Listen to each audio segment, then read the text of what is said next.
صدیوں پہلے ملک یونان کے ایک شہر کے درمیان میں ایک عجیب و غریب مجسمہ کھڑا تھا۔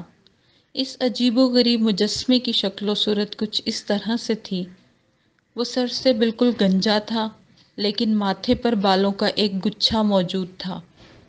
اس کے ہاتھوں میں ایک تیز دھار والی کینچی تھی۔ اس کے علاوہ اس کے دو لمبے لمبے پر تھے، جو اس انداز سے ہوا میں لہراتے ہوئے دکھائی دیتے تھے جیسے مجسمہ اڑ رہا ہو۔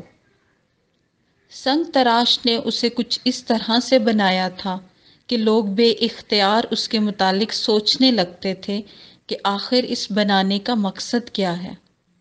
وہ پوچھتے کہ اس کے پر کیوں ہیں، تو بتانے والا بتاتا کہ یہ ہر وقت اڑتا رہتا ہے۔ لوگ پوچھتے کہ اس کا پورا سر گنجا اور ماتھے پر بال کیوں ہیں، تو جواب ملتا کہ اسے جو پکڑنا چاہے صرف اور صرف سامنے سے پکڑ سکتا ہے۔ لوگ پھر سوال اٹھاتے کہ اس کے پاس کینچی کیوں ہے، تو آواز آتی جو اس سے غافل ہوتا ہے تو یہ اس کے بے دردی سے ٹکڑے کر دیتا ہے۔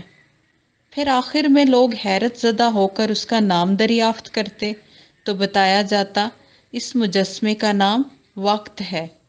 جس نے اس کی قدر کی وہ کامیاب ہو گیا، اور جس نے اسے ضائع کیا وہ خود ضائع ہو گیا۔